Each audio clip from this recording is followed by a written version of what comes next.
안녕하세요, 제이제입니다. 오늘은 잠자리를 더 짜릿하고 신나게 만드는 방법에 대해서 말씀드려 볼게요. 그럼 바로 시작할게요.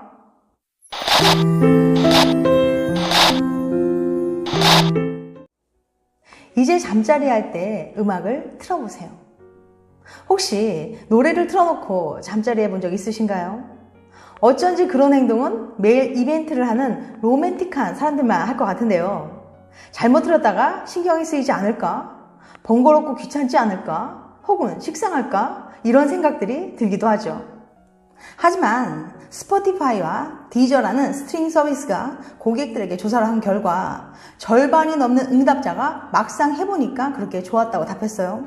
분위기가 좋았다, 어색하지 않았다 등등 이런 결과가 나왔어요. 그런데 이건 과학적으로도 입증된 겁니다. 맥길 대학교의 두 교수의 연구에 따르면 잠자리를 할 때, 맛있는 걸 먹을 때, 그리고 음악을 들을 때 모두 흥분 호르몬인 도파민이 분비된다고 해요. 심지어 두 교수는 이렇게 말했습니다. 음악은 심장 박동과 호흡을 끌어올려 잠자리를 더 즐겁고 신나게 만들죠. 이 두 효과가 만나 시너지가 생겨 더 짜릿한 잠자리를 할 수 있는 겁니다. 그런데 음악이 자극만 주냐고요? 아닙니다. 잠자리가 처음이거나 아직은 어색한 잠자리 하는 게 긴장되는 분들에게 음악은 긴장감을 풀어주는 효과까지 있다고 합니다. 단 모든 노래가 다 좋은 건 아니에요. 전문가들은 잠자리 할 때 배경음악으로 익숙한 음악, 편안한 음악을 추천합니다. 괜히 음악 좀 안다고 으스대거나 섹시한 노래를 찾겠다고 낯선 음악을 틀면 그야말로 갑자기 분위기가 쎄해지기 십상입니다. 차라리 둘 다 쉽게 즐길 수 있는 편안하고 익숙한 음악이 딱이죠. 자, 이제 잠자리 할 때 음악을 틀어보세요. 잠자리가 더 짜릿하고 즐거워질 거예요. 후각이 발달하면 만족감을 잘 느낀다. 남자는 시각에 예민하고 여자는 청각에 예민하다는 말이 있죠. 그래서 잠자리 할 때도 남자들은 야한 속옷에 여자들은 달콤한 목소리에 더 흥분하죠.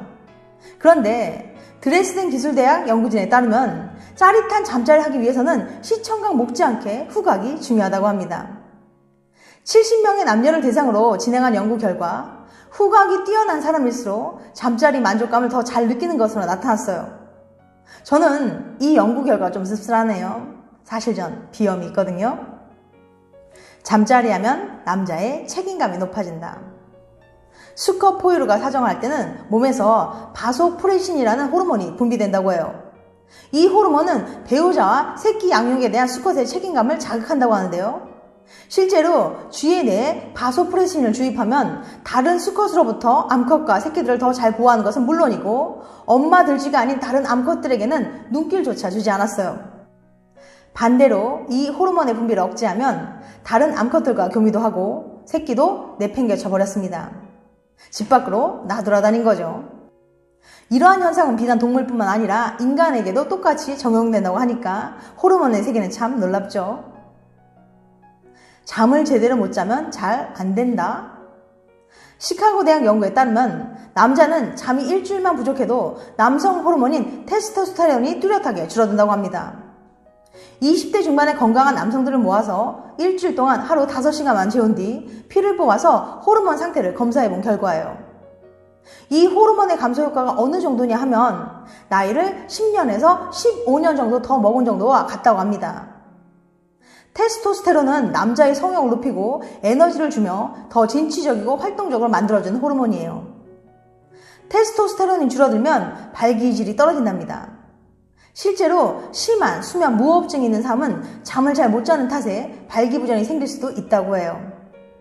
창창한 나이에도 발기부전이 생길 수 있다니 듣기만 해도 무서운 얘기죠. 잠이 부족한 여자는 임신이 어렵다. 남자들에게 충분한 수면이 정말 중요하다고 말씀드렸죠. 그럼 여자들은 덜 자도 상관없는 걸까요? 그럴 리가요. 여성들이 밤잠을 6시간 이내로 자면 월경주기 조절을 관여하는 여포 자극 호르몬이 20% 줄어든다고 해요. 이 호르몬은 여성의 생식에 정말 중요한 호르몬으로 임신할 때 반드시 필요하다고 해요. 과거 10만여 명의 직장 여성들을 조사한 대규모 연구 결과에 따르면 간호사 등 불규칙한 야간 근무를 하는 여성의 경우 월경 주기가 비정상일 가능성이 33%나 더 높았어요. 불규칙한 수면이 불임이나 난임과 연관이 있는 것은 당연한 일이죠. 또한 임신한 상태에서 잠을 8시간 미만으로 자는 경우 임신 3개월 이내에 유산할 가능성이 상당히 높아진답니다. 남자든 여자든 충분히 수면을 취하셔야 한다는 걸 잊지 마세요. 당신이 애인이 잠자리 하다가 얼굴을 찌푸린 이유. 남자분들은 잠자리 할 때 잔뜩 찌푸린 여자친구의 얼굴을 보고 한 번쯤 이런 생각을 해봤을 거예요. 얘가 지금 좋아서 이러나? 아파서 이러나? 잠자리 할 때 표정만 봐서는 상대가 흥분했는지 혹은 고통스러운지가 분별하기 힘들어요. 그래서 그냥 나도 좋으니 너도 좋겠지 라며 단순하게 생각하고 맙니다. 그런데 말이죠. 앞으로는 이렇게 무작정 결론을 내리면 안 되겠어요. 어떤 기분인지 맞춰보세요. 괴테 대학교의 소피아 웬즐러 교수는 표정에 대한 흥미로운 실험을 진행했습니다. 매우 기쁜 상황에 놓인 18명의 얼굴과 불행한 상황에 놓인 18명의 얼굴을 참가자들에게 보여준 거예요. 예를 들어서 성적으로 흥분한 사람의 얼굴과 경기에서 패배한 사람의 얼굴이었죠. 그리고 별다른 설명 없이 사진 속 인물이 어떤 상황에 처한 것 같은지 유추해보라고 했어요. 놀랍게도 참가자들은 사진 속 인물이 기쁜 상황에 처했는지 안 좋은 상황에 처했는지 구별해내지 못했습니다. 기뻐하는 사람들 사진 중 대부분은 분명 기분이 나쁠 것이다 라는 정반대의 평가를 받았어요. 쾌감과 불쾌감의 표정은 구분하기 어려울 정도로 비슷했습니다. 왜 그럴까요? 그 이유는 뇌신경학에서 찾을 수 있습니다. 매우 즐겁거나 고통스러운 사람의 뇌 영상을 찍어보면 신기하게도 비슷한 부위가 활성화되어 있어요. 감정과 인지 과정에 관여하는 안화전두피질, 측이회, 편도체 등 부위였어요. 신경학자 그레고리 번스도 이와 비슷한 연구를 진행한 적이 있는데요.